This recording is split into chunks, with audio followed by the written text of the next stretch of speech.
Hello, happy Saturday. I hope you're having a lovely day. Welcome back to another video on Astrological's channel, my channel. I hope that you're having a good weekend. Today we're going to be answering or reacting to your unpopular art opinions. I have them written down here because I'm recording on my phone, so I can't look at them on my phone. We have quite some juicy ones. But first off, I just want to say these thoughts that I have in reaction to these opinions are just mine. I think I might give you some valuable information, but obviously everyone's opinions are different and I'm not here to shame anyone on their opinions. I just wanted to talk about them. First one is art is easy. Point blank. I think yes and no. I think that art can be easy. It depends on what your art process is and what you're trying to gain out of art. If you are just doing art to enjoy the process, then yes, art can be easy. Because art has so many different aspects to it, and you can do so many different things with art, and you can enjoy so many different aspects of art. So it really depends on what your goal is. That's just my thought. I think that stereotypically people tend to think that art is a lot easier than it is, and kind of shame people, and I think a lot less of that has happened, especially since I'm in a lot more art circles and have distanced myself from those types of people. It's definitely gotten easier to not get that type of stuff and get validation for what you're doing. But I think it is hard. It is hard. But it can be easy as well. It really depends on what type of artist you are. Number 2, you don't need fancy art supplies to make good art. And I completely agree with this.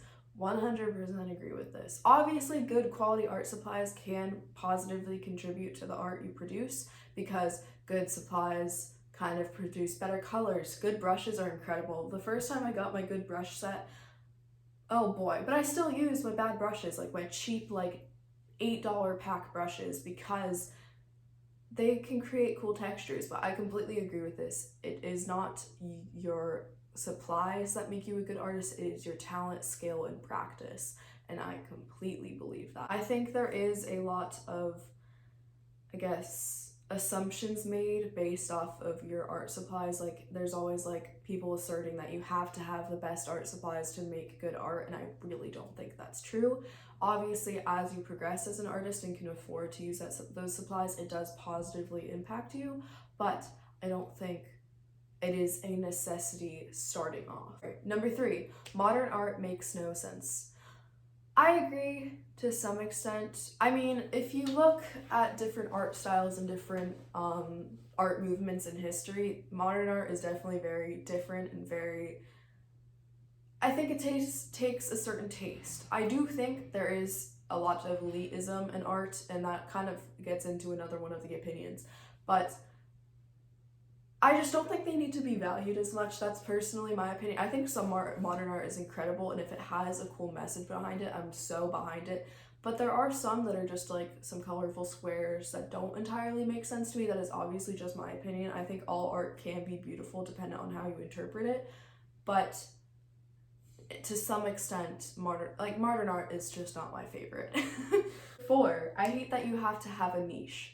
This is something I actually really agree with, because I've always heard this: find your niche, find your niche, find your niche. And I've always heard people kind of say like, don't start until you have your niche. And I completely disagree with that, because you don't find your niche in a day. You have to practice, you have to experiment, you have to just figure stuff out and go from there. And I think starting and then kind of growing into your niche, whatever that becomes, is a lot more positive for you. And I don't think you have to have a niche. I think they can be helpful, and I do think eventually you can find one after just experimenting. That's kind of what I'm doing. But I don't think you necessarily have to have a niche, and I don't think, because there's so much experimentation you can do, there's so many different mediums, so many different styles, and I don't think you have to like constrain yourself to one style. 5, not all art needs to be monetized. You don't have to sell art to be a proper artist. And I completely agree with this one as well. I don't think you have to sell your art to be a proper artist. Now, if you have the passion and drive to make a business out of your art, completely do it. All power to you, congratulations. That's essentially what I'm doing. But I don't think you have to sell your art to be considered an artist, because a lot of artists have other jobs or other passions or other stuff, and they just make art for yourself. And I don't think that selling your art necessarily is what makes you an artist, and I 100% don't think that is what makes you an artist. Good for you for selling it. Like, if that's the route you decide to go, I think that's incredible, but you can be an artist without selling your art. 6, art school is a scam. Now, I don't have much say on this because I'm not going to art school until the fall.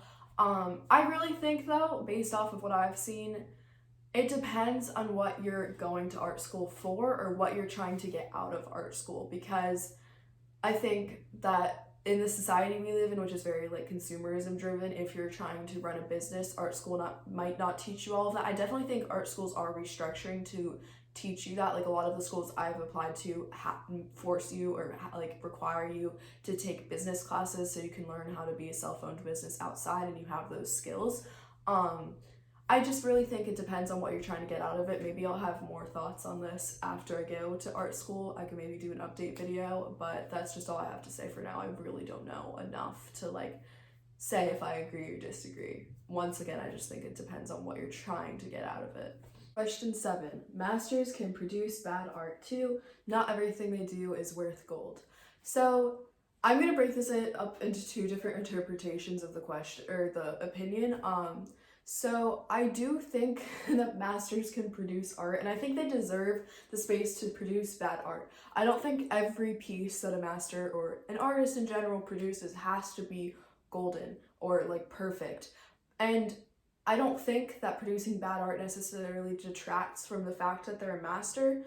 I do think that maybe they're not like worth as much in monetary value. I don't know. I have trouble with this question. I guess maybe why I do is because like normal artists today get like a bad rep for doing bad art, but then these masters do bad art and they're glorified, and like, so I guess it's kind of like a comparison type thing. I don't know. I think that masters or any artist in general deserves to produce bad art without it detracting from their value, but I think it's completely up to anyone's own opinion of what bad art is. 8. There's an art to abstract art, and doing a random paint pour doesn't necessarily mean it's abstract art. There's still technique involved. And okay, when this person replied with this, I got so heated, but like in a good way, because I have so many thoughts on this, because as an artist that does abstract work and knows kind of what my process is behind abstract art, I do think there is a lot of thought and emotion and feeling that goes into abstract art, and there is a large process behind abstract art that people don't normally see because it seems very simple or very quick when they don't get to see the process, because abstract artists are less likely to show their process, I feel like, because it tends to be more personal. That's just what I think. And acrylic paint pours I think are super cool, but I think they've become so mainstream and they're not necessarily abstract work. Abstract work does have kind of a guideline, and while I think that people can go against the guidelines and still make that type of style of art, I do think that abstract takes a little less process and a little less thinking than abstract art does. And I'm not saying that that doesn't mean acrylic paint pours are not worthy. I just think that they have become so mainstream and so popularized, and they don't necessarily take all the skill and technique that a abstract artist does. And I'd love to hear any acrylic paint pour artists' thoughts on this. If you want to share what you think, completely go ahead. This is just what I think, and I don't mean to take away from your process if you do have a meaningful process behind it, but I do think it has become very mainstream, and that's all I'd like to say. 9. Do or don't tutorials can be invalidating to cartoon style artists. I'm not a cartoon style artist. I don't know what really goes into cartoon art. I can't see how do or don'ts could kind of detract from, like, feel invalidating to cartoon artists. I personally have an issue with a lot of those like really easy do or don't things that you see on like Instagram, like with the red check, like the red X and the green check mark, and it's just like, I don't know. I have issues with those. But if that is what it feels to you as a cartoon artist, then sure. I don't know. I don't have much to say on this because I'm not a cartoon artist. And if this is what cartoon artists feel, I would love to hear what you have to say as well. Referencing and tracing are right next to each other in terms of similarity. Now, tracing has been such a big debate in the art community for like ages, I feel like, and I think a lot could go into that. I feel like I could literally make a whole entire video.